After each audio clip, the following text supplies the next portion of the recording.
Pode sim, Silvia, fica tranquila, tá bom? Grande abraço, então, valeu. Vamos lá, gente? Deixa eu compartilhar aqui com vocês. Calma aí. Pronto. Bom, gente, seguinte então. A gente vai continuar falando de biologia B, tá? E o que a gente vai continuar vendo na Bio B? A gente vai continuar vendo botânica, tá bom? Botânica. Eu sei que vocês não devem estar mais aguentando as plantinhas idiotas, mas dessa vez a gente vai fazer uma abordagem um pouco diferente. A gente viu sistemática, certo? Que é a parte de classificar os vegetais. A gente viu morfologia e histologia, que é a parte da forma, dos tecidos, né, dos vegetais. E agora a gente vai ver um pouco de fisiologia, tá? Vegetal. Beleza? Gente, quando vim na cabeça de vocês o termo fisiologia, lembra que é o funcionamento, tá certo? Então, fisiologia, né, a gente entende como sendo o funcionamento dos vegetais, beleza? Então tá aí o funcionamento do metabolismo dos vegetais. Eu vou colocar aqui que é fisiologia 1, porque tem vários tópicos para a gente analisar dos vegetais, né? Primeiramente, então, o que a gente vai começar analisando dos vegetais? A gente vai analisar, primeiramente, dois pontos. A nutrição vegetal, nutrição, tá? E troca gasosa. Troca gasosa. Gente, nutrição e troca gasosa, eles estão diretamente ligados com uma das coisas que vocês já ouviram falar e que vocês já devem estar sabendo do que a gente vai falar.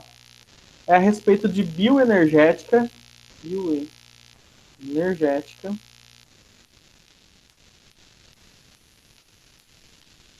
Dois, tá? E é sobre fotossíntese. Tudo bem? Então a gente vai ver realmente isso. O que acontece. Nossa, eu coloquei fotossíntese, né? Foi mal. O que acontece no vegetal para uma das formas dele se alimentar, dele pegar nutrientes e tudo mais, e a troca gasosa. Fotossíntese. Tá bom? Então a gente vai falar disso hoje. O que eu preciso que vocês lembrem, e que eu acho que não deve estar fresco na cabeça de vocês, mas que vocês já viram, né? Então, primeiramente, vamos trabalhar um conceito aqui, ó.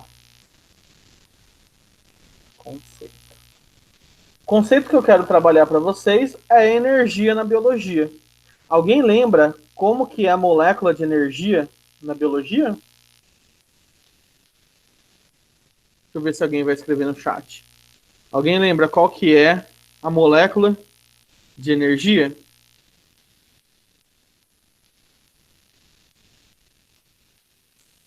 Quem está pensando aí em ATP? Tudo bem? Acertou. ATP, né, é adenosina trifosfato e ela tem a ver com energia. Certo? Então isso é importante a gente lembrar desse conceito aqui. Beleza? Não só ele, mas a gente tem também um outro conceito aqui que eu acho que vocês viram, mas não lembra, que é esse carinha aqui, ó. NAD H2, né? Mas vamos chamar só de NAD. E o que é esse NAD? Ele é aceptor de elétrons. Deixa eu por aqui. Aceptor de elétrons. Ou seja, ele cuida do transporte de elétrons, né? E para a gente gerar energia, a gente precisa de um certo fluxo de elétrons, tá certo? Então, esses dois conceitos são importantes e ao longo a gente vai lembrando outros, beleza? Vamos lá, então, para a nossa querida fotossíntese. Por aqui, ó. Fotossíntese. Gente, a fotossíntese, tá certo? É um dos conceitos, uma das reações mais importantes que a gente tem no nosso planeta, tá certo? E quase toda a matéria orgânica gerada no planeta, né? Ela vem da fotossíntese, tá bom? Primeiramente, vamos entender que a fotossíntese, o que ela é? Ela é um processo para produção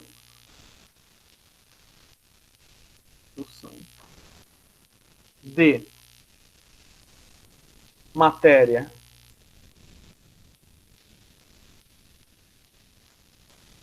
orgânica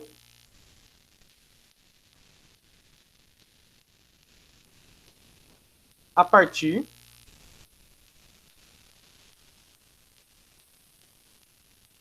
de inorgânica.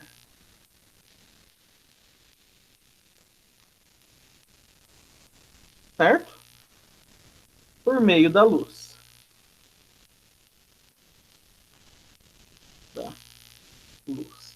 Gente, então é o seguinte, foto, né?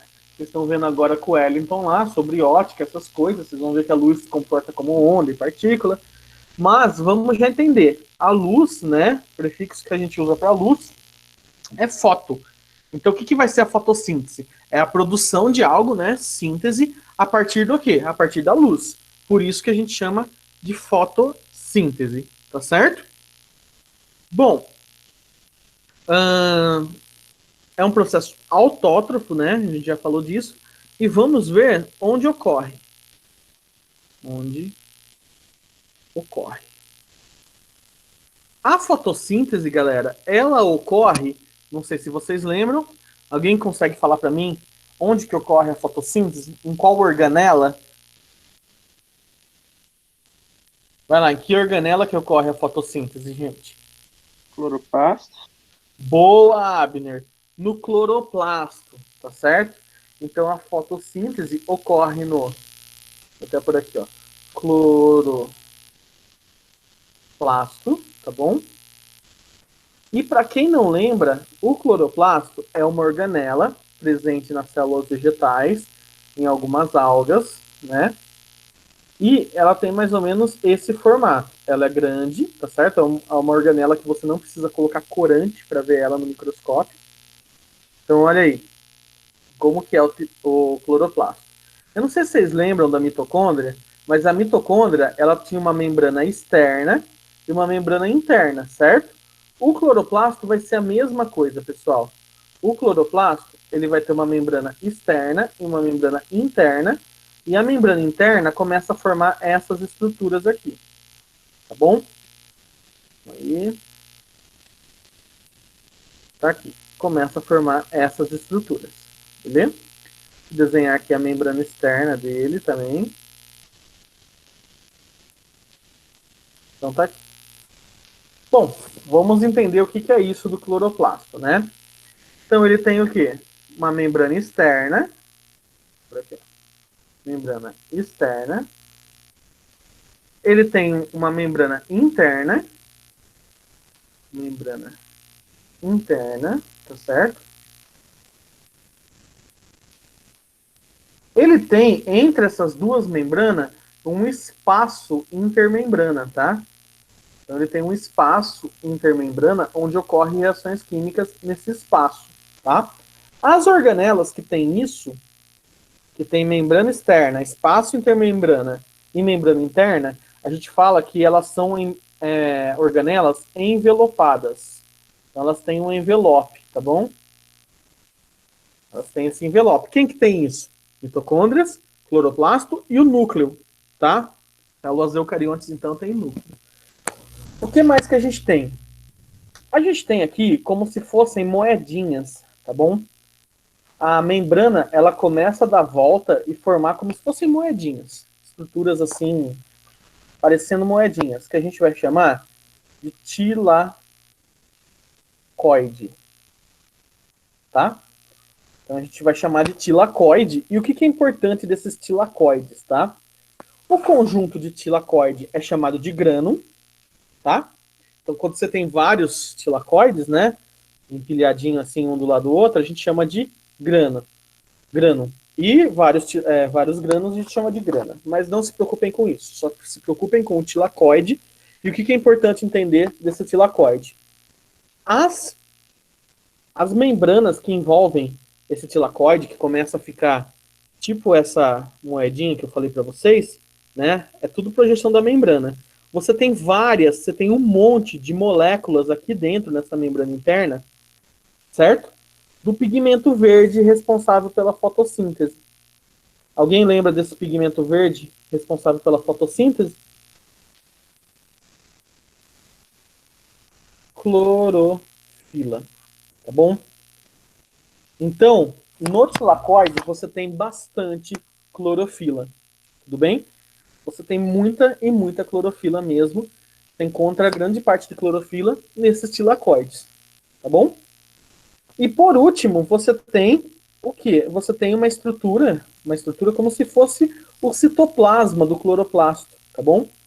E esse citoplasma do cloroplasto, a gente vai dar um nome específico para ele, assim como você tem a matriz mitocondrial, você tem aqui a matriz do cloroplasto, que a gente vai chamar de estroma.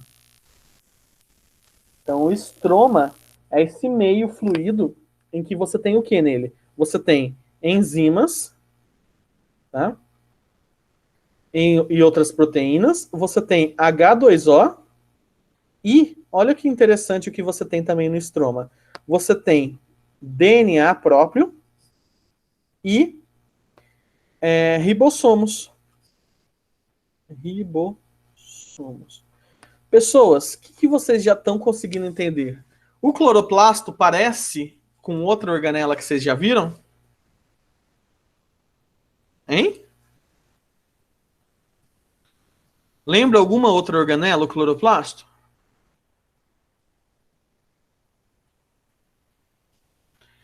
Para quem não está lembrando, ele lembra sim quem? A mitocôndria. E por falar em mitocôndria, né? Vamos falar de um conceito, gente, que realmente isso é muito importante, tá? Eu vou até escrever de roxo aqui e destacar, porque vocês vão precisar lembrar disso. É a respeito da teoria endossimbiótica. Ótica. O que é essa teoria endossimbiótica ou teoria da endossimbiose?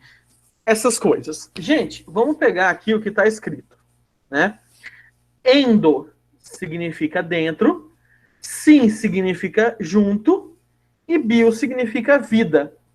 Então você tem aqui a teoria da vida junto interna, da vida junto dentro.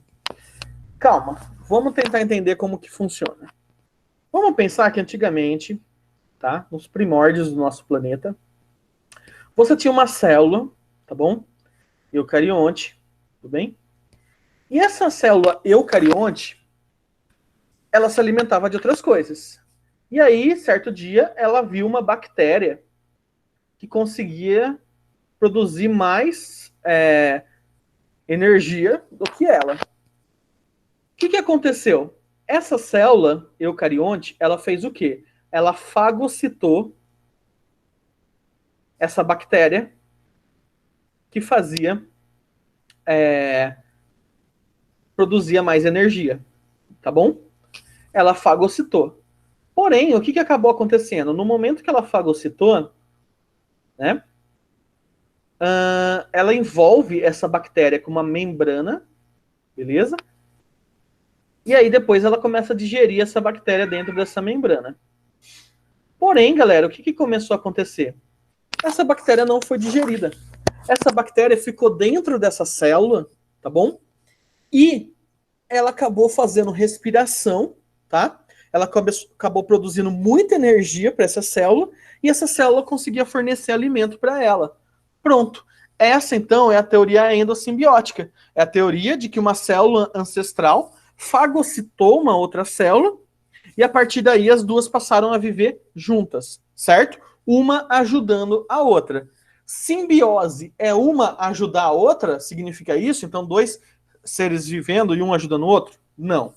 Simbiose é apenas vida junta. Se um vai ajudar o outro, é outra coisa. Pode um prejudicar o outro, como, por exemplo, parasitas no intestino, né? Eles vivem em simbiose, vivem junto. Porém, o parasita está prejudicando, né? O hospedeiro.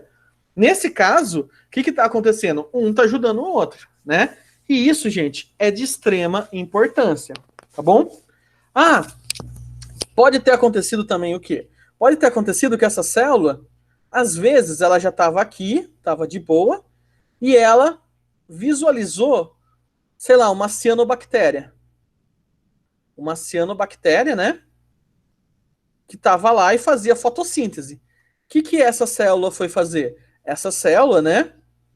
Ela foi lá e foi fagocitar também essa cianobactéria. Tá bom?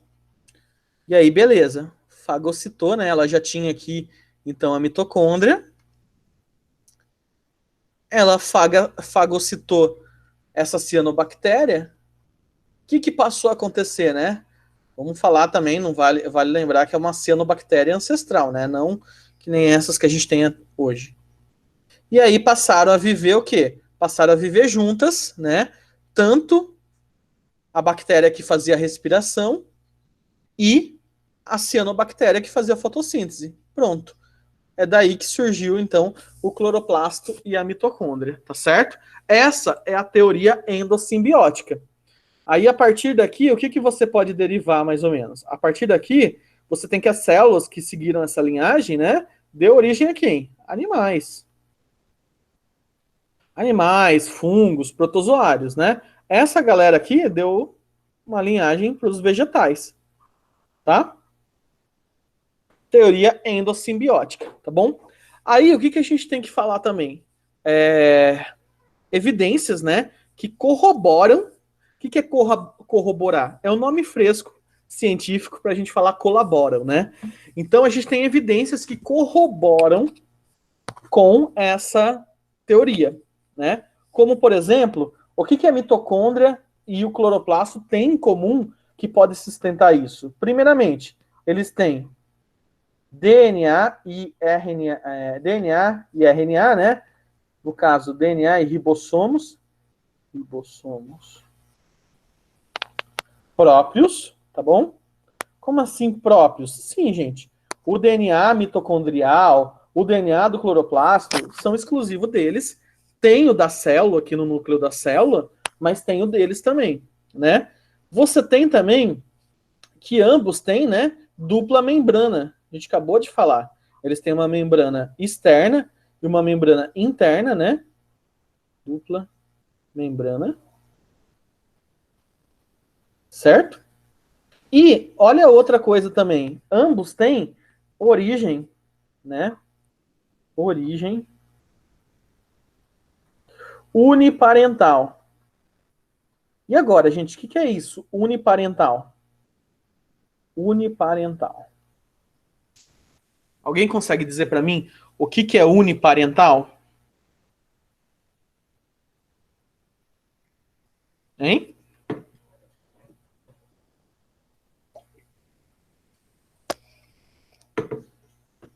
Ascendente comum? Quase. Vai lá, alguém ajuda aí a Sabrina. Uniparental, olha o nome, gente. Uniparental. Um único progenitor. Perfeito, Abner. Muito bem. É de um único pai, gente. Beleza? Então, tanto a mitocôndria quanto o cloroplasto vêm do único pai. Como assim? Deixa eu pegar aqui para a gente esboçar mais ou menos. Olha aqui, você tem o espermatozoide, o núcleo do espermatozoide, tá certo? Isso aí eu já falei, acho que na aula de organela. Você tem o pescoço do espermatozoide e a cauda do espermatozoide. Nesse pescoço do espermatozoide, você vai ter as mitocôndrias, tá? E justamente elas vão produzir energia para quê? Para impulsionar, para fazer a movimentação do flagelo, né? E aqui vai estar o ovócito, tá? O ovócito, o óvulo. Em volta você tem uma estrutura, né, de proteínas aí, colágeno e tal, chamada zona pelúcida. E o que acontece com essa zona pelúcida, gente? O espermatozoide, na ponta dele, vai ser produzido o acrossomo, que é uma estrutura com lisossomos, justamente para quê? Para digerir essa parede aí, né? Então ele começa a digerir. Chegando aqui, galera, o que vai acabar acontecendo? O espermatozoide, ele nadou tanto, pra vocês terem noção, o espermatozoide dura até 72 horas no corpo da mulher. Ele nadou tanto, certo? Que essas mitocôndrias que ele tem, elas já vão tudo estar pifadas. Pifada, né? Já vão tudo gastas, né? E ele vai liberar o máximo possível que ele tem. Ou seja, toda essa parte é mandada embora. Toda essa parte é descartada. O que vai entrar do espermatozoide no óvulo, né? Vai entrar somente o núcleo, tá?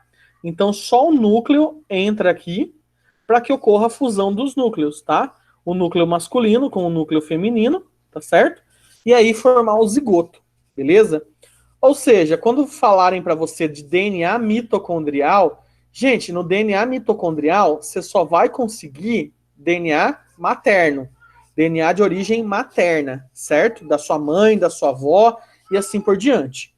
Você só herda, então, o DNA mitocondrial da sua mãe. Você só herda a mitocôndria da sua mãe. Ah, mas nenhuma mitocôndria do espermatozoide entra no óvulo? Nenhuma é muita coisa, tá certo? Uma ou outra entra. Pode ser que você tenha um pouco do DNA do pai nas mitocôndrias que você tem, algumas mitocôndrias. Pode. Mas, gente, isso é muito raro. Isso está em estudo ainda, tá certo? É bem desconsiderável essa quantidade de mitocôndrias do pai que é recebido, tá bom? No vestibular, lembrem disso. Mitocôndria vem só das mães, beleza? Assim como o cloroplasto vem só de quem? O cloroplasto vem só da parte feminina. Então, se você pega aqui, por exemplo, o pistilo, lembra aquela estrutura feminina que a gente falou? O que você tem? Você tem que o grão de pólen vem, né? Desenvolve o tubo polínico, tá bom? E aí cresce aqui como se fosse aquela trombinha, lembra que a gente falou disso? E aqui, gente, vai ser o mesmo esquema. Só vai vir o núcleo, tá? As mitocôndrias do grão de pólen ficou tudo aqui nele, né? A mitocôndria que o embrião vai herdar vai ser de quem? Oh, desculpa, a mitocôndria. O cloroplasto e a mitocôndria também. Vai ser de quem? Vai ser da mãe, da parte feminina. Tá certo? Tranquilos, galera? Desculpa, minha gata tá tendo um ataque aqui de retardatismo. Mas beleza. Gente, teoria endossimbiótica. Ficou de boa? Hein? Sim ou não, gente? Beleza. Fechou. Só o Abner e a Sabrina que estão falando? Renato, você tá dormindo e só escutando eu falar, ô seu cuzão? Beleza, Lana. Então, sucesso. Vamos lá. Gente, seguinte, agora que a gente sabe então da teoria endossimbiótica. Opa.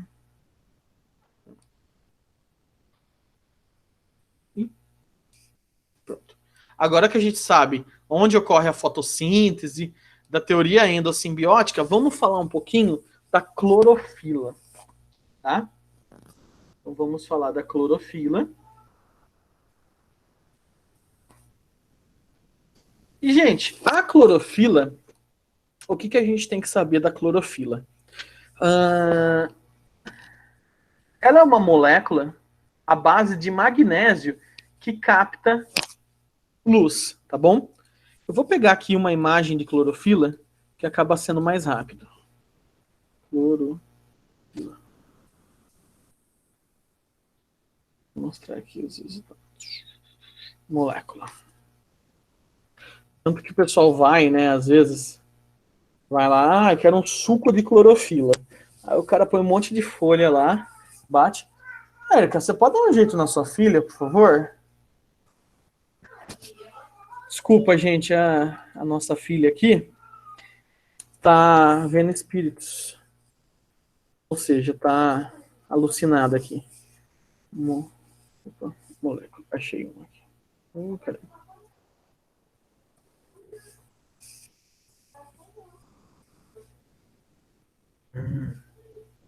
Achei. Vou pegar esse aqui.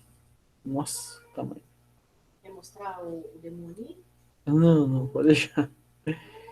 Gente, é o seguinte, tá aqui a molécula de clorofila, tá bom? Ela é mais ou menos assim, a estrutura orgânica dela, tá bom? E o que você consegue perceber nela? Gente, ela tem um átomo central, tá bom?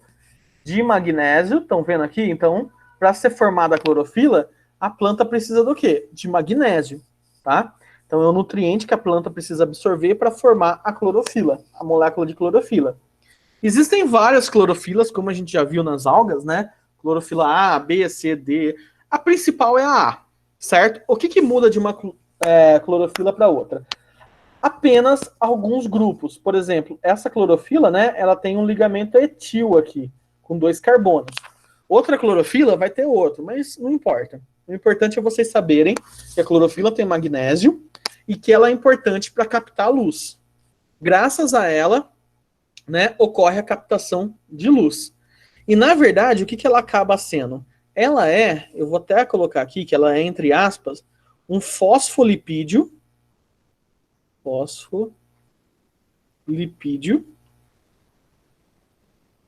modificado.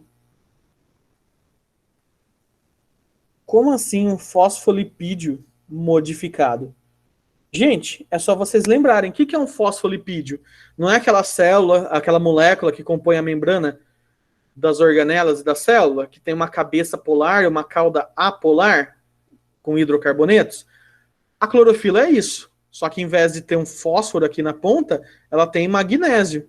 E o magnésio e essa cauda aqui, que é esse o desenho que vocês estão vendo. Certo? Tá aí então a clorofila. Aí o que eu preciso falar para vocês também da clorofila? A respeito da absorção de luz. Absorção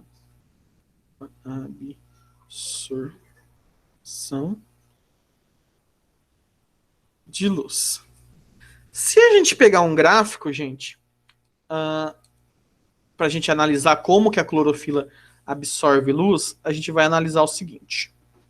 Deixa eu pegar aqui um gráficozinho, tá certo? No eixo Y aqui das ordenadas, a gente vai colocar a taxa de absorção, tá certo? O quanto ela absorve. E aqui a gente vai colocar os espectros de luz. Espectro. Como assim os espectros de luz? Vocês vão ver que a luz, ela é uma onda, e também partícula, né? Mas a gente consegue medir ela a partir de onda. E as ondas, elas têm uma certa frequência, que isso vocês vão ver bem melhor que o Wellington, né? E alguns espectros da luz têm alguns comprimentos de ondas mais curtos, outros têm uns comprimentos de ondas mais longos, tá bom? A luz branca que a gente enxerga, né? Luz branca, na verdade, ela é a composição de todos os espectros de luz visíveis. Como assim visíveis? Visíveis para o ser humano, né? Então, nós, seres humanos, enxergamos um certo espectro de cores, né? Uma certa quantidade de cores, que é o arco-íris, beleza? Então, quando a luz branca ela é decomposta, ela forma o arco-íris. Por que eu estou falando isso para vocês, gente? Porque o espectro a gente analisa aqui, né? Então, por exemplo, você tem aqui... Você tem aqui os mais curtos, tá bom? Como, por exemplo, o mais curto é o violeta, tá? Aí depois você tem aqui, mais ou menos, o azul, que é um pouco maior. Depois você tem o verde. Depois você tem o amarelo. Né? O verde é mais ou menos 500 nanômetros, tá bom? A gente usa essa marcação aqui. Aí depois do amarelo você tem o laranja. Depois do laranja você tem o vermelho. E esses são o espectro de luz que a gente enxerga, tá? Alguns falam do anil. O anil está aqui entre o violeta e o azul. Bom? que vocês têm que saber, né? Abaixo do violeta, acima do violeta, você tá o ultravioleta, né? Só que a gente não enxerga o ultravioleta. E abaixo do vermelho, você tem o infravermelho, tá bom? Mas esses espectros, ultravioleta e infravermelho, a gente não enxerga, a gente só enxerga esses. E o que a clorofila faz, gente? A clorofila, ela faz o seguinte. Ela faz mais ou menos isso. Calma aí. Vou colocar aqui o gráfico.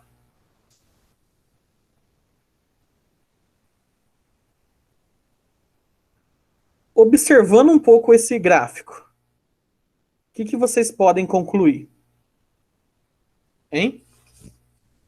Olha lá esse gráfico aqui. O que vocês podem concluir observando esse gráfico? Vai lá. Enem 2021, que vai acontecer em 2022. Observando o gráfico, você consegue concluir que... Vai lá, qual que é a alternativa vocês colocariam?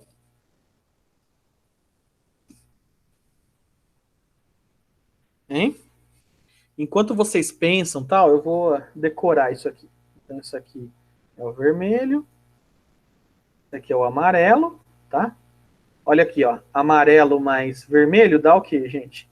Amarelo mais vermelho dá laranja, certo? Aqui tá o verde, porque amarelo mais azul dá verde, tá bom? E aqui você tem o violeta. Aqui. Deixa eu ver se vocês responderam alguma coisa. Lembrando que isso é um gráfico de absorção de luz da clorofila. Beleza? E aí, gente, o que vocês conseguem concluir com isso? Olhando esse gráfico aqui de absorção de luz da clorofila. Hã?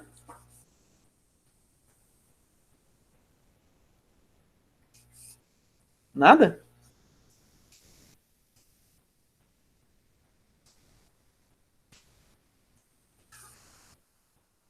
Boa, Sabrina. Boa observação. A absorção de luz nos extremos é maior, tá? Então, necessariamente, isso vocês vão ter que saber. Onde que a clorofila, quais os espectros de luz que a clorofila mais absorve? Ela absorve mais o espectro de luz azul, tá? E o vermelho, tá? Então, a clorofila vai fazer isso. Ela absorve mais o espectro de luz azul e o vermelho. A pergunta é a seguinte agora. Não, peraí. Mas a folha, que tem bastante clorofila, os cloroplastos, né?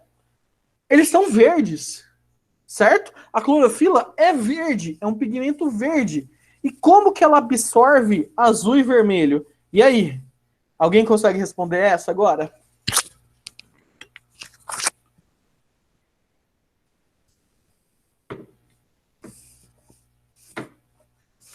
Hã?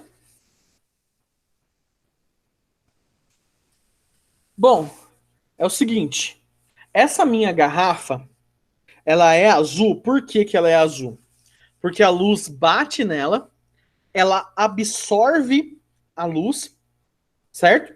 E a única luz que ela vai refletir para os meus olhos é a luz azul. Essa florzinha que eu tenho aqui de enfeite, que a Erika ganhou, dos alunos dela. É laranja por quê?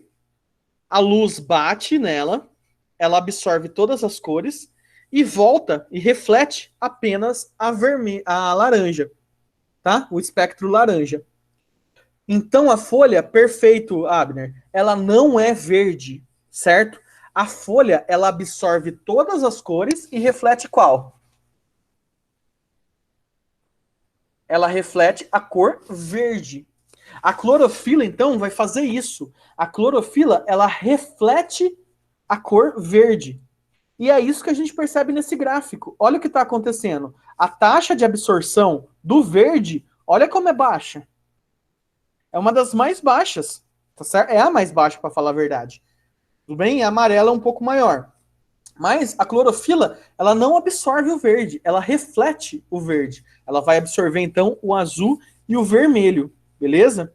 Então, por que a clorofila é verde? Porque ela reflete o verde. Por que sua camisa é azul, por exemplo, que nem a minha, porque ela reflete o azul, tudo bem? Então é assim que funcionam as cores com a interação com a matéria, né?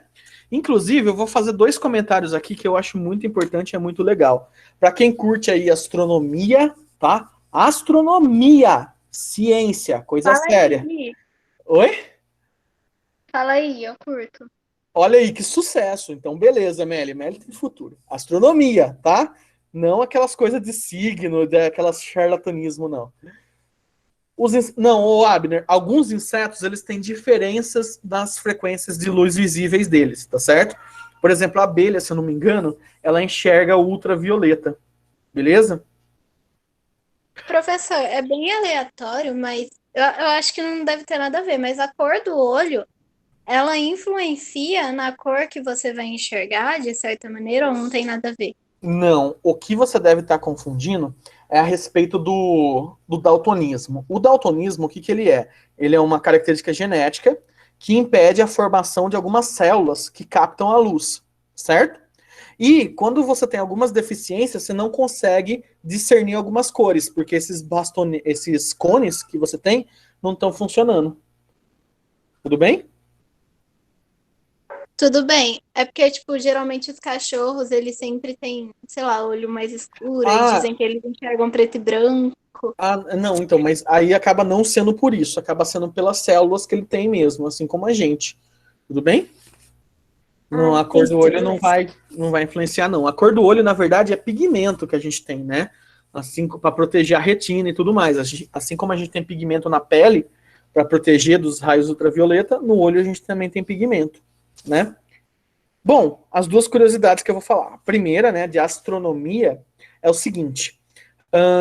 Não sei se vocês já viram alguns estudos que mostram que descobriram tal metal em tal planeta, né? Viram que, por exemplo, Plutão,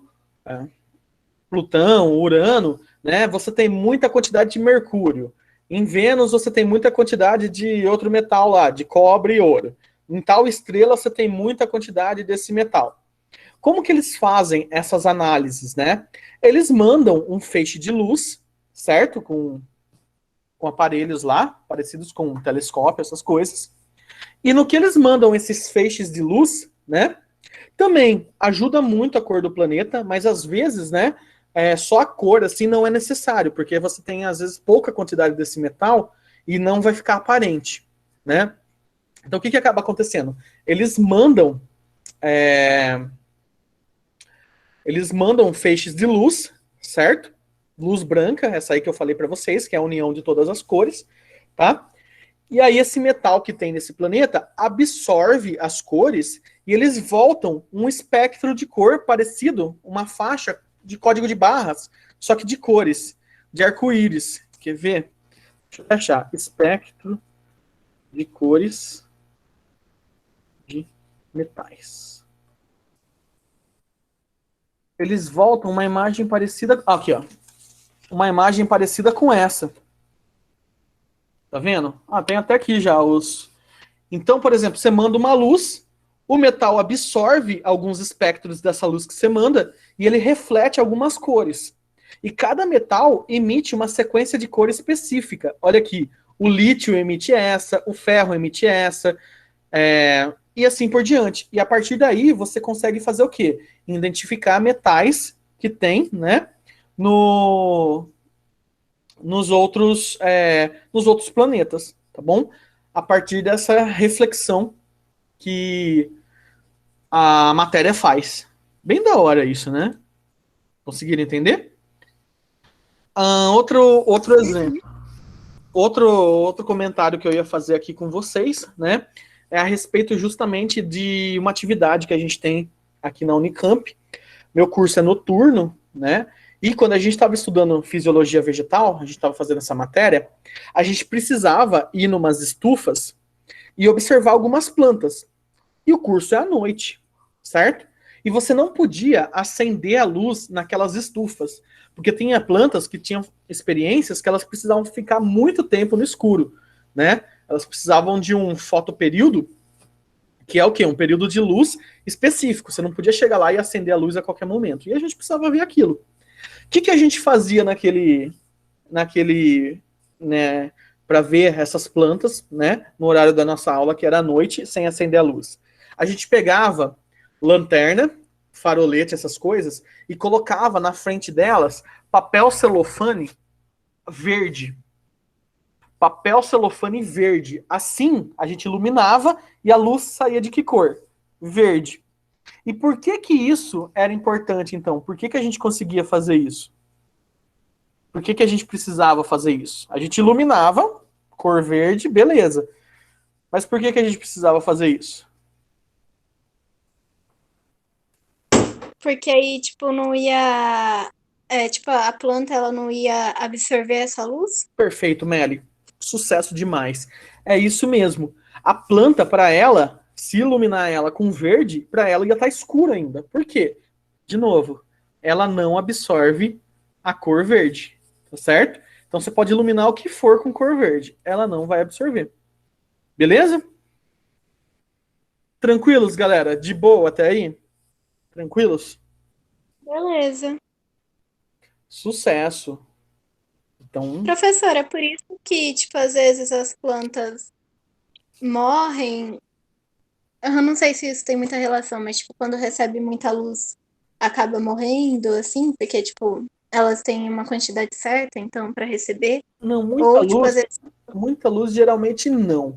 O que pode acontecer é muito calor e estresse hídrico quando ela perde água. Mas a gente vai falar disso daqui a pouco, tá bom? Ó, Tá bom. agora, aí é o seguinte também, uma outra relação a isso às cores, né? Quando você fala da cor branca, cor preta, né? Muita gente fala, usar camisa preta no calor. Por que que esquenta demais? Porque o preto é a junção de todas as cores. Desculpa. O preto absorve todas as cores, tá certo? E o branco, ele faz o quê? Ele reflete todas as cores, tá bom? A Erika tá falando aqui que é aula de botânica, não de física, mas esse que é o lindo do interdisciplinar, né? Então vocês já conseguem fazer essas relações. O branco, né, ele reflete todas as cores, por isso que é uma cor que não te deixa com muito calor e tudo mais. E o preto, ele já absorve todas as cores, todos os espectros de luz. E como eu falei, essas ondas, né, elas transportam energia, beleza?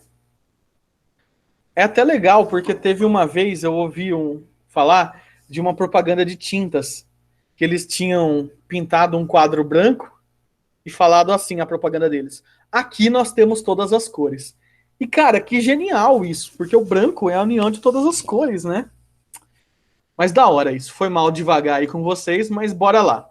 Entenderam a absorção da clorofila? Sim, Agora, deu pra entender. perfeito. Vamos falar então a respeito das fases primeiramente da equação da fotossíntese, né? Equação do inglês, equation, né? A equação da fotossíntese. Gente, a fotossíntese, ela vai apresentar para vocês duas equações, tá? Se vocês souberem as duas, ótimo. Se não, saibam só a clássica, que é a simplificada. Quando começaram a analisar a fotossíntese, eles viram que a planta fazia o quê? Que a planta, ela absorvia CO2 mais H2O, tá? E fornecia e produzia, né, C6H12O6, que é a glicose, né, mais O2 mais água, certo? Só que aí, quando você balanceia essa equação, o que que acontece? Quando você faz o balanceamento dessa equação, você tem isso. Você tem 6 gás carbônico, 12 água, né? Uma glicose, que não precisa pôr, 6 oxigênio e 6 água do outro lado. Pronto. A equação está balanceada, está normal e tudo mais. Porém, você fala, eu posso cortar 6 água desse lado com 6 água desse lado, que fica só o quê? 6 gás carbônico, né? Que fica só isso, ó. C6H... CO2, só um minuto. C6H12. O6 mais O2 nessa proporção. Eu posso fazer isso? Pode, sem problemas. Aí que tá. O que vai mudar de uma para outra, certo? Essa mais complexa aqui, ele está mostrando justamente da onde que vem o oxigênio que é liberado na fotossíntese. E como que eles fizeram essa experiência? Eles pegaram uma alga e forneceram para essa alga água com oxigênio radioativo. Ah, mas isso vai matar a alga? Não. Era um oxigênio diferente, com isótopo 18. Não sei se vocês lembram o que são isótopos, né? São variações de um átomo, tá bom? E que você muda apenas o número de nêutrons. Então, você tem o oxigênio 16, que é o comum, né? Por aqui, ó. Oxigênio 16, que é esse aqui comum, tudo bem? E você tem o oxigênio com 2 nêutrons a mais, que é o oxigênio 18. E o que acabou acontecendo, gente? Eles acabaram analisando o seguinte, que o oxigênio que vinha da água, tá certo? Do oxigênio,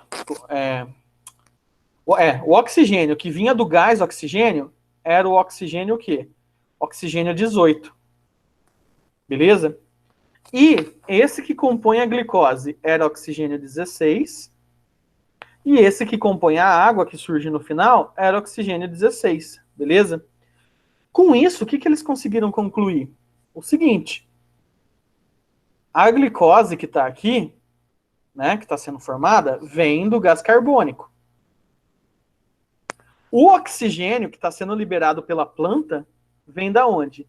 O oxigênio que é liberado pela planta vem da água. Tá certo?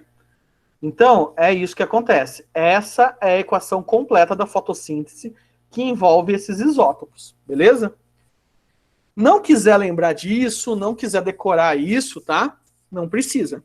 Só entendam que essa equação completa envolve isótopos diferentes de oxigênio, tá?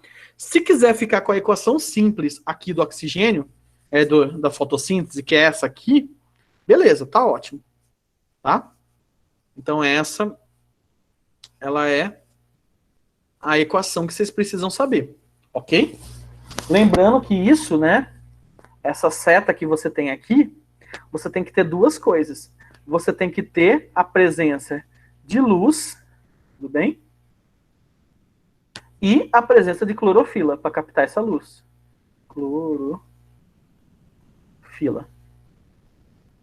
Tá bom? E outra coisa ainda, gente. O que vocês precisam saber também? Vocês precisam saber que essa glicose, essa matéria orgânica que é produzida aqui para a planta, para que ela vai usar? Ela vai usar para respiração celular. Respiração celular. Tudo bem? Para que é a respiração celular? Para produzir energia. Energia. Ela vai usar para a produção de celulose. Então, quando você junta várias moléculas de glicose, você tem a celulose. E a celulose é para quê? Para o crescimento dela. Crescimento. Tudo bem? E por último, ela vai usar para fazer amido. E para que é o amido, gente? O amido é reserva da planta. Reserva. Então, olha só, todo o gás carbônico que a planta está pegando, que o vegetal está pegando, ela está usando para quê? Para respirar, certo? Para crescer, para fazer, então, um tronco de árvore. Olha o quanto de gás carbônico que ela acaba sequestrando, que é o que a gente fala. O termo certo é sequestrar. Se sequestra da atmosfera e fixa ele na forma de celulose. Tanto que é por isso que a Amazônia, ela não é o pulmão do planeta, né? O pulmão do planeta são as algas. E lembra que eu falei que uma floresta velha, ela tem bastante parte mortas que não fazem fotossíntese? Mas por que ela não é o pulmão do planeta? Que nem alguns deputados aí, a lá 17 fala, que se a Amazônia já foi provado que não é o pulmão do planeta, não precisa preservar ela, né? Mas enfim, o que acaba acontecendo? Ai, nem comenta aqui, misericórdia. Né? o que acaba acontecendo? Além dele desconsiderar toda a biodiversidade que você tem lá e tudo mais, desconsidera também que ela é o ar-condicionado, entre aspas, do planeta. Por quê? Gás carbônico é gás, né? Esse gás acumula muito calor. Então, se ele tiver em grande quantidade na atmosfera, você tem o quê? O aquecimento global, que é algo comum, que a gente vai ver isso em ecologia. Mas o problema é o excesso de gás carbônico na atmosfera, que acumula cada vez mais temperatura, que intensifica cada vez mais o aquecimento global, que essas mesma galera fala que não existe. Mas o que acaba acontecendo? As florestas, principalmente a floresta amazônica, ela pegou por muito tempo esse CO2 da atmosfera e guardou na forma de celulose, tá certo? Então por isso que é importante manter a vegetação, para não ter essa alta do aquecimento global. Tá certo? Tranquilos até aí, gente? De boa com as equações da fotossíntese? Tranquilo, de boa por enquanto. Beleza. O que a gente tem que ver agora com da fotossíntese? As fases, tá certo? Quais são as fases da fotossíntese, beleza? A gente vai dividir em duas fases. Eu vou começar aqui com a fase clara. Fase clara. Ou também chamada de fase fotoquímica. Ou fase luminosa. Tá bom? O que acontece nessa fase fotoquímica, nessa fase luminosa? Ocorre um fenômeno chamado fotólise da água. Foto significa luz, que a gente já viu. Lise significa quebra. Então o que vai acontecer? Vai ser quebrada a água por meio da luz. Então você tem aqui H2O, certo? E H2O na presença de luz, tá? Gente, vocês vão ver também em física que a luz é representada por essa letra, tá? Lambda, certo? E quando você quebra a água, o que é produzido? É produzido íons de hidrogênio, né? H+. É produzido oxigênio, O2. E é produzido elétrons. Certo? E são liberados elétrons da água. Em que proporção isso? Nessa seguinte, ó. Você pega uma água, tá? Você gera 2H+, você gera meio O2 e você gera 2 elétrons. Pode dobrar isso? Pode. Você poderia colocar 4 águas, né? Desculpa, 4 águas não. 2 águas, 4H+, 1 O2 e 2 elétrons. Tanto faz. Mas é isso que é produzido. E que eu preciso que vocês prestem muita atenção. Por que isso vai ser importante agora? Para a produção desse cara aqui. Por que a planta precisa de água, né? Além de se hidratar? Para liberar elétrons. Ela vai precisar de elétrons, né? E a partir de elétrons, o que ela consegue fazer? Ela consegue produzir, vai ter produção de ATP, certo? E vai acontecer isso. Lembra aquela molécula que a gente falou? NAD, que é um aceptor de elétrons? Realmente, o NAD é um aceptor de elétrons. Só que na planta, a gente tem uma outra molécula chamada NADP. O que esse NADP faz? Ele pega 2 elétrons que surgiram aí e ele vai formar quem? O NAD. Opa. NADP H2. Lembrando que para o NAD transportar esses elétrons, ele vai precisar pegar também o hidrogênio que foi liberado, tá? Nossa, tá confuso, tá? Gente, única coisa que eu preciso que vocês entendam. O NADP, tá? Ele é um cara que vai transportar esse elétron, tá? Ele vai levar de um lugar para o outro. Daqui a pouco a gente vê qual que é a importância desse elétron, certo?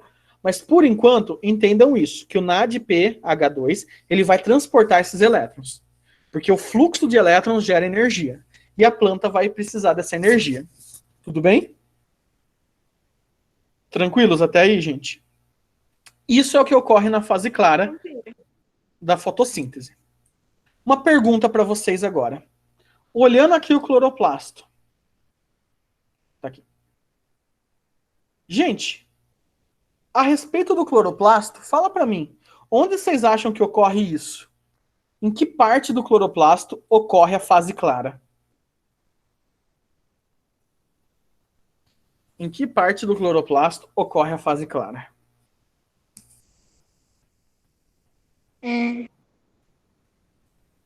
No, no estroma? Não. Vamos só lembrar o seguinte, fase clara é porque tá ocorrendo o quê? Tá precisando do quê? De luz, De certo? luz. E qual que é a parte do cloroplasto que tem molécula que consegue captar a luz? Dentro do tilacoide, então? Perfeito! Nossa, olha esse Renato, não tá dormindo totalmente. Sucesso dentro do tilacoide. Que... A Erika já xingou eu aqui. Olha o que acontece. Ocorre, então, no interior, né, na membrana do tilacoide. Ocorre no tilacoide. Olha aí, então. A fase clara, tá certo? Ocorre na onde, gente? Ocorre no tilacoide. Beleza? Então é isso que vocês têm que lembrar. Por que ocorre no tilacoide? Porque precisa de luz e precisa ser produzido elétrons. Da onde que vai tirar elétrons? Da água. Tranquilos? De boa? Bom, se a gente tem uma Pode fase... repetir? Eu não entendi muito bem. Posso. Qual parte que você não entendeu? A última que você falou. Que ocorre no tilacoide? Beleza. Isso. Eu vou voltar aqui no cloroplasto. E aí você vai ver aqui, Melly, que o tilacoide, ele tem, o cloroplasto, ele tem o quê? Ele tem os tilacoides e o estroma, certo? No tilacoide, você tem o quê? Presença de clorofila. E a clorofila é uma molécula capaz de absorver luz. Tudo bem? Então, na fase clara, você precisa de luz. Então, onde no cloroplasto que vai ocorrer a fase clara? No tilacoide. Tudo bem? Ah, agora eu entendi. Foi? Foi de boa? Foi. Perfeito. Olha lá, gente, se a gente tem fase clara, a gente também tem a fase, tá, escura. E na fase escura, a gente pode também chamar de fase química. Ou fase enzimática. Bom, fase escura, fase química, fase enzimática. Certo? O que ocorre na fase escura? Gente, na fase escura, você usa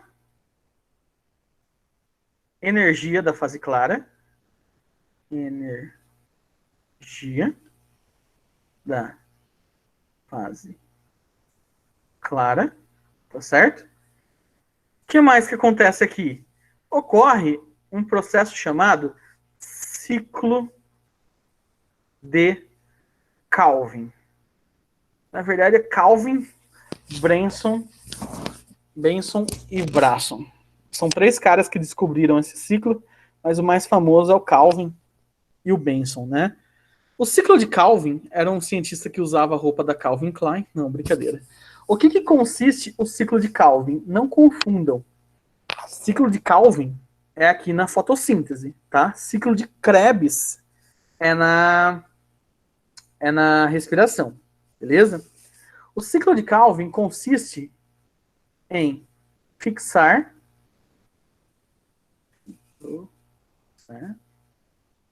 CO2 em glicose. Matéria orgânica, vou colocar aqui, ó, matéria orgânica. Matéria orgânica. Então, é no ciclo de Calvin que vai ser transformado o CO2 em matéria orgânica. Como? Você está chegando aqui, né? Você tem aqui molécula orgânica, tudo bem? Entra o CO2, que a planta pega do ambiente, tudo bem? E vai fazer o quê? Esse ciclo aqui. Vai liberar esse componente, CH2O.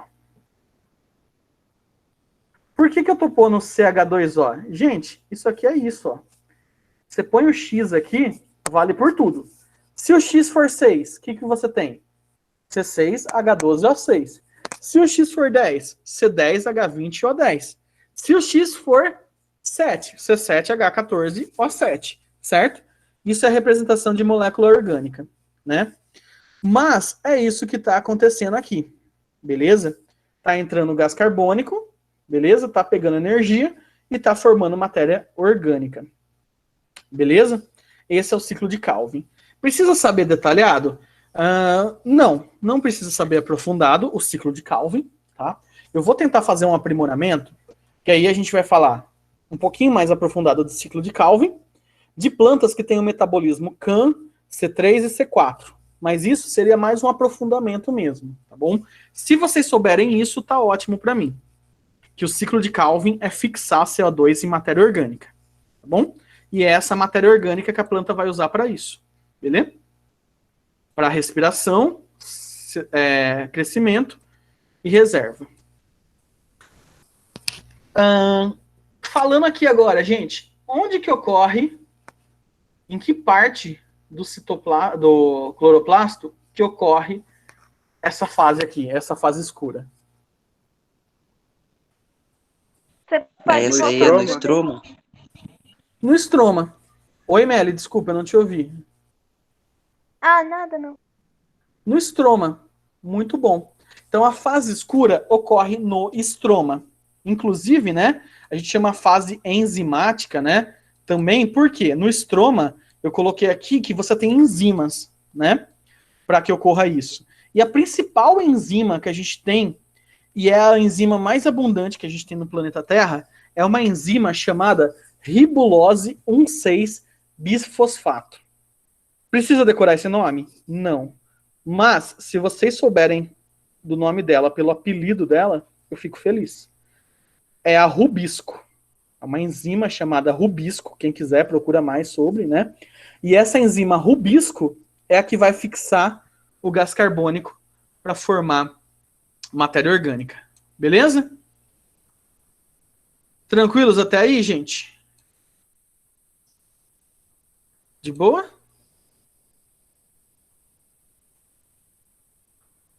Bom, seguinte, o que eu vou fazer com vocês agora? Vamos fazer um resuminho das fases da fotossíntese, beleza? Esse resuminho, ele fica bem mais didático na hora de vocês estudarem. Como que seria esse resumo? Vamos dividir em duas caixas as fases da fotossíntese, tá bom? Então você vai ter essas duas caixas, e numa caixa a gente coloca aqui a fase clara, tá?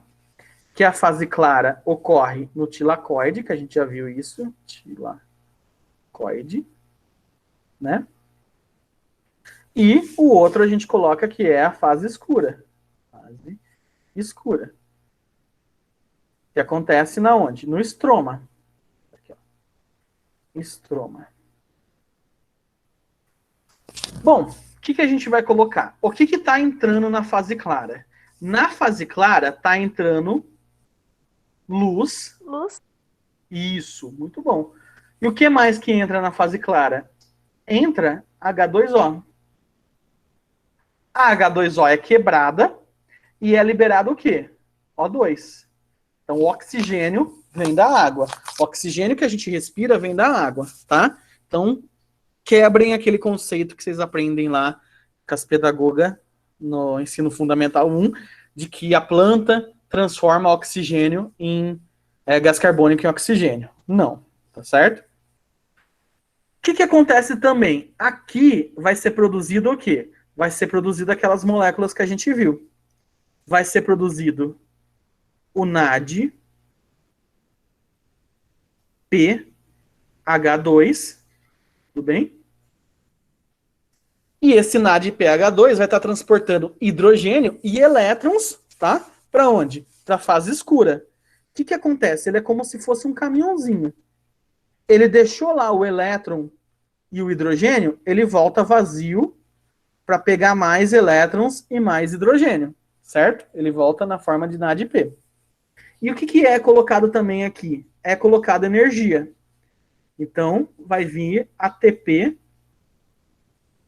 para cá, né? E vai voltar, não sei se vocês lembram, né, da equação lá do ATP, quando é hidrolisado, ADP mais P, que é o fosfato inorgânico. Tudo bem? Pronto. Olha o que a gente já tem para a fase escura. Já tem elétrons, já tem hidrogênio, já tem energia. Tá faltando o que aí, gente? O que está faltando entrar na fase escura? CO2, tá? Entrou CO2, vai ocorrer o ciclo de Calvin. O que acontece com o ciclo de Calvin? Pega esse CO2 e fixa na forma de matéria orgânica. CH2O. Beleza? Glicose, tá bom? CH2OX. É isso que foi formado. Pronto, gente. Esse é um resuminho bem de boa do que acontece em cada fase, né? Falta só a gente colocar aqui que aqui ocorre a fotólise da água, né? Fotólise da água, ou seja, a quebra da água. E aqui faltou a gente falar que ocorre o ciclo de Calvin. De Calvin e Benson. Ok? Fechou. Esse é um resuminho, então. Se vocês puderem lembrar disso, já ajuda muito. Tá bom? 2 pontos aqui que a gente já finaliza essa aula, então. Um ponto que eu vou trazer para vocês é uma observação, que aí, de novo, a gente vai fazer uma interdisciplinaridade aqui em física, para a gente falar do efeito fotoelétrico. Efeito fotoelétrico. Gente, efeito fotoelétrico é um fenômeno que foi descoberto pelo Albert Einstein, tá? Aquele cara super foda, super famoso, que descobriu que, né, sintetizou a teoria da relatividade, que fala lá E igual a mc ao quadrado, mas não foi por essa teoria que Einstein ganhou um prêmio Nobel, foi justamente por esse efeito fotoelétrico. O que é esse efeito fotoelétrico? Você tem aqui o núcleo de um átomo, e aí você tem a eletrosfera. O que você tem na eletrosfera de um átomo? Os elétrons. Tudo bem? O que acontece com o efeito fotoelétrico? Olha só, foto é luz. Então, você fornece alguma energia, beleza? Você fornece alguma forma de energia para esse elétron, para esse átomo.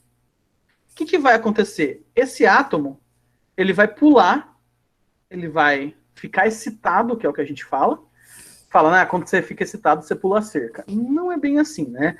Esse elétron ficou excitado, cheio de energia, e ele pulou de camada. Então, esse elétron está aqui cheio de energia. E ele pulou de camada. Só que o que vai acontecer? Essa energia, uma hora, ele vai perder. E quando ele perde essa energia, o que acaba acontecendo? Ele libera essa energia que ele ganhou, e ele volta, né, que ele estava aqui, ele volta para a camada inicial que ele estava, e essa energia que ele estava aqui, ele libera de uma outra forma de energia, na forma de energia luminosa. Beleza? Esse é o efeito fotoelétrico que ele descobriu, mas na verdade isso já era muito antigo. Sabe como? Onde que a gente percebe o efeito fotoelétrico no nosso dia a dia?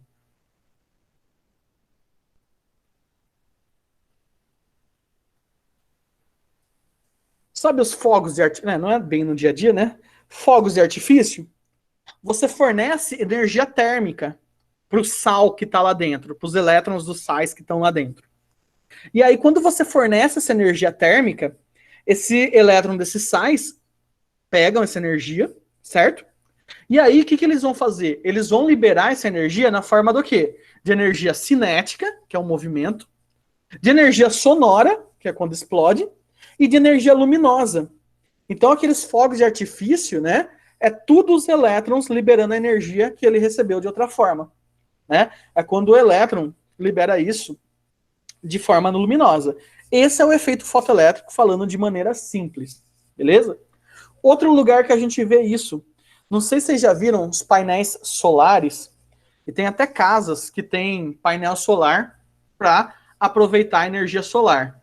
A energia solar, gente, é praticamente o caminho inverso, é o efeito fotoelétrico acontecendo de maneira inversa. Você recebe energia luminosa, tá bom? E essa energia luminosa é convertida em energia elétrica, energia térmica e assim por diante, tá bom? Então, naquelas placas de fotovoltaica que fala, eles trabalham muito com o efeito fotoelétrico. E por que eu falei disso tudo? Porque é justamente isso que ocorre na fotossíntese, galera. Na fotossíntese, você tem, por exemplo, a molécula de clorofila, né? Que tem um átomo de magnésio aqui no meio e tudo mais. E o que acontece? Quando chega a luz na molécula de clorofila, o que essa molécula de clorofila faz? Ela fica excitada, você excita os elétrons dela, e esses elétrons saltam, né?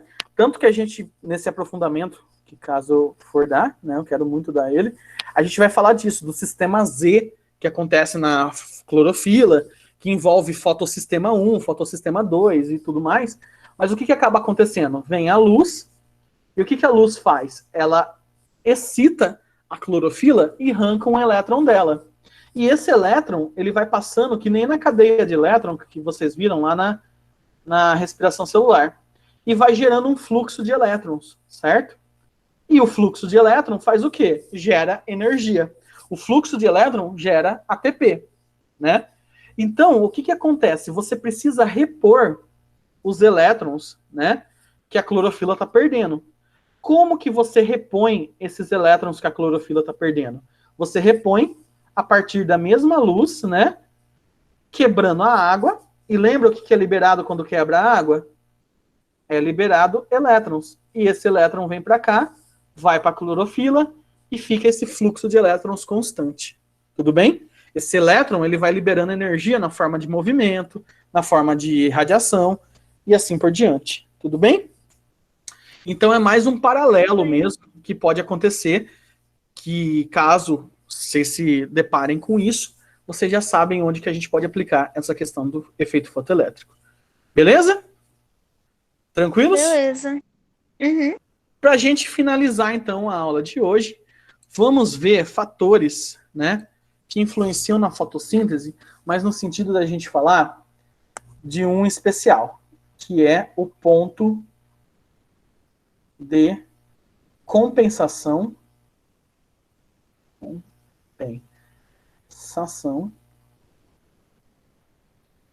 fótico. Ou ponto de compensação luminoso.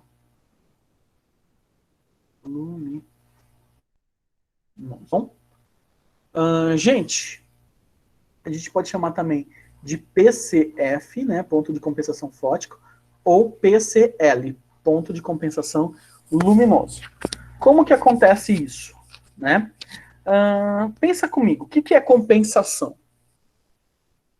Compensação. Alguém pode dizer para mim? Isso, Meli. Realmente, a placa de energia solar praticamente uma cópia da fotossíntese. Inclusive, eu conheci um carinha que ele trabalhava com isso no mestrado dele, no doutorado, na verdade, ou PhD. Hoje ele é professor de algum instituto, não sei, passou em algum concurso, e a gente estava conversando isso com ele. Não parece, né? Mas eu treinei Muay Thai lá, e ele treinava também. E é um carinha que uma vez a mãe da Érica estava junto. Foi mal. É uma história que eu ia contar da mãe da Érica, que ela falou que ela mataria quem ameaçasse ele. Mas enfim. Gente, a gente vai continuar aqui falando desse ponto de compensação que funciona da seguinte forma. O que seria isso? É o que você tem de um lado, você tem de outro, tá bom? Vamos lembrar que o que é a respiração celular? A respiração celular é quando você pega C6H12O6, tá bom? E você produz CO2 mais H2O. A grosso modo é isso. E a fotossíntese é quando você faz o quê? Você pega CO2 mais H2O e forma C6H12O6 mais oxigênio, né? Diferença, aqui você absorve energia luminosa, né? Você absorve energia, é uma reação endotérmica, e aqui na respiração se libera ATP, libera energia, é uma reação exotérmica, né? Até aí, beleza. O que eu quero que vocês vejam? De um lado, você está consumindo CO2 e está consumindo, opa, faltou aqui o oxigênio, e está consumindo oxigênio. Olha aí. E do outro, você está fazendo o quê? Você está liberando CO2. Você não quer que aconteça a história da sua mãe, Eric? Vou contar a história da sua mãe. E aí, aqui, ó, você libera essa O2 aqui. Tudo bem? Gente, o que vai ser esse ponto de compensação fótico? Vamos pegar 3 situações da planta. Situação A, situação B e situação C. Ok? Na situação A, vamos pegar um gráficozinho aqui. E nesse gráficozinho, o que eu quero que vocês comparem comigo? Vocês vão comparar o tempo, que está relacionado à luminosidade, né? E a intensidade do processo, a taxa. Vamos pegar a fotossíntese sendo uma curva que vai crescendo e depois ela fica constante. Por que isso, gente? Aqui, o que está acontecendo nesse tempo 1 aqui? Tem muito ou pouca luz?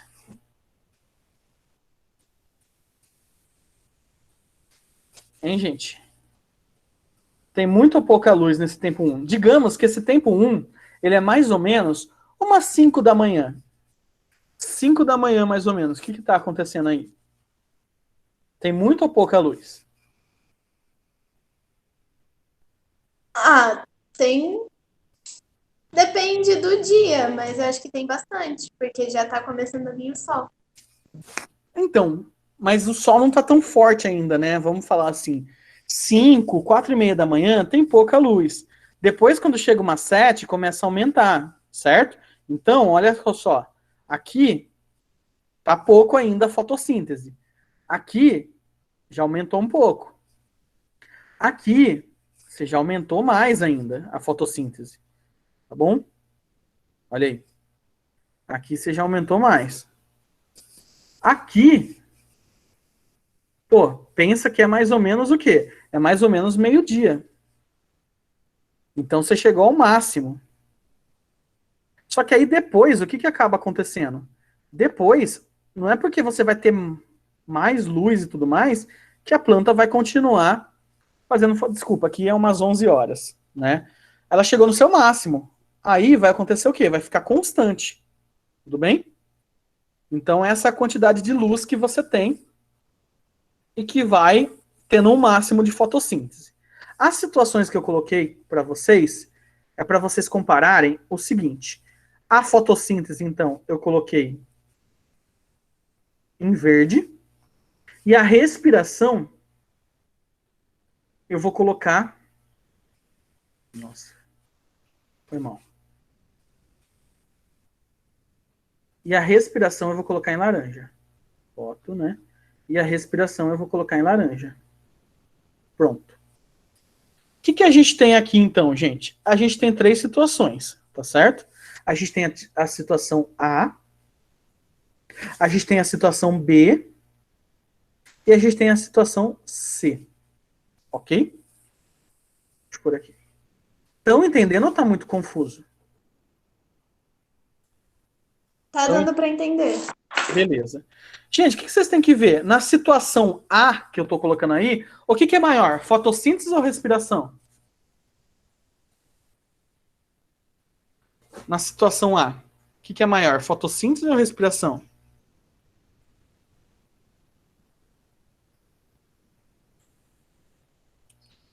Hein, gente? Lembrando que a respiração é constante, tá certo? Tá travando. Na situação A, é mais, como se diz, é mais intensa a fotossíntese, certo? Então, a foto, na situação A, ela está maior do que a respiração. Então, o que está acontecendo aqui? Você está produzindo... desculpa, perdão. Foi mal. É o contrário. Na situação A, a respiração, né? A respiração é maior do que a fotossíntese. Como assim? Dá uma olhada aqui no gráfico, gente. Olha só os valores de fotossíntese que você tem. Esse. Olha o valor de respiração. É esse aqui. Então, a respiração é maior que a fotossíntese. E na respiração, o que você está fazendo? Você está produzindo mais CO2, tá?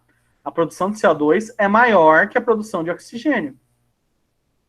Ok? Na situação B, olha o que você tem igualado aqui, ó. Você tem que a respiração é igual à fotossíntese, tá bom? Então, você tem que o CO2 produzido pela respiração, ele é totalmente consumido na fotossíntese, tá? E o oxigênio produzido na fotossíntese é totalmente consumido na respiração. Você tem igual. E na C, o que você tem? No caso C, você tem que a respiração é menor do que a fotossíntese. Logo, o que acaba acontecendo? O CO2, né? Ele é menor do que o O2. Você consome mais oxigênio e produz mais gás carbônico, beleza? Então a planta fica nessa situação. O que vai ser o ponto de compensação fótico, de fato? O ponto de compensação fótico vai ser esse 3. Vai ser isso aqui. Vai ser a iluminação, né? A intensidade de iluminação onde o CO2 e o oxigênio são idênticos. Onde a fotossíntese e a respiração, né? Elas ficam iguais. O PCF, então, ponto de compensação fótico, né? É a iluminação necessária para a planta compensar a fotossíntese com a respiração. Beleza? Isso que é o ponto de compensação luminosa. É quando você fornece luz o suficiente que a planta fique nessa situação B. Ok? Tranquilos, galera? Conseguiram entender ou não?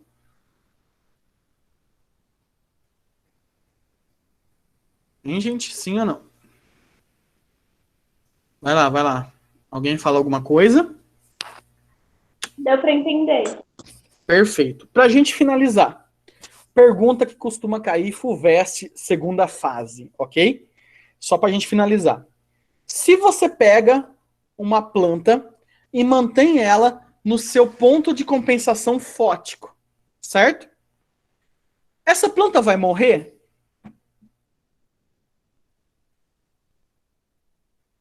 Se você mantém uma planta no seu ponto de compensação fótico, essa planta vai morrer? Sim ou não, gente?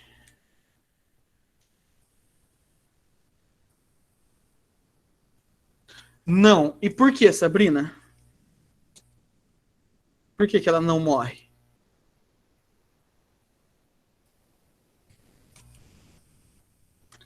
Porque, vamos pensar aqui, o que está acontecendo? Pode falar, Melly. Ela tá consumindo o que ela tá produzindo, então, tipo... Perfeito. Ela está consumindo o que ela está produzindo, e ela está produzindo o que ela está consumindo, e fica nisso. Quando ela está com a iluminação nesse ponto de compensação fótico dela, certo? Aí a pergunta é, ela vai conseguir crescer? Não. Ela não vai conseguir produzir suficiente para reservar e para crescer. Porque tudo que ela está produzindo, ela está utilizando. Então, se você manter uma planta no ponto de compensação fótico, em laboratório, com a iluminação certa lá, ela vai se manter naquilo, beleza? Então, ela não vai morrer, mas também ela não vai crescer, não vai formar reserva nem nada, tá? E só para conhecimento, né? Gui, os bonsaizinhos fizeram isso com eles? Tipo, deixaram eles assim pra... Não. O bonsai e outras plantas, eles já são espécies diferentes, né? A genética deles permite eles ficar dessa forma. Só que aí foi bom você ter falado isso, porque a gente tem que entender que existem dois tipos de plantas. Plantas umbrófilas e plantas heliófitas. Uma das classificações, né? Plantas umbrófilas gostam de viver na sombra. E plantas heliófitas gostam de viver no sol. Por que eu estou falando disso? Porque plantas umbrófilas têm o ponto de compensação fótico menor, certo? Então elas não precisam de muita luz, elas vivem mais na sombra. Então, às vezes, pouca luz para ela já é o suficiente para ela compensar o oxigênio e o gás carbônico e boa. Agora, já as plantas heliófitas, o ponto de compensação luminoso delas é bem mais para frente, tá? Elas precisam de muito mais luz para compensar, né, o que ela está consumindo e gastando, para depois ela crescer e tudo mais. Tá bom? Pessoal, alguma dúvida? Conseguiram entender? Bom, como já era de se esperar, não consegui terminar o conteúdo, mas nas próximas aulas a gente vai continuar falando de fisiologia vegetal, ok? Eu já vou adiantando para vocês podem ver, vai ser muita bioquímica e muita física que a gente vai trabalhar nessa parte de fisiologia, beleza? É isso mesmo, né, Abmer? Irmão da Giovana, pode crer. Gente, é sério, desde o ano passado, eu tô atrasando o conteúdo quando é online, porque eu não sei, eu acabo me empolgando no online e acabo querendo falar cada vez mais, tal, tem a lousa, tal. Mas enfim, a gente vai adaptando aí, tudo bem? Não percam as reposições de aula, tá certo? Acho que é isso.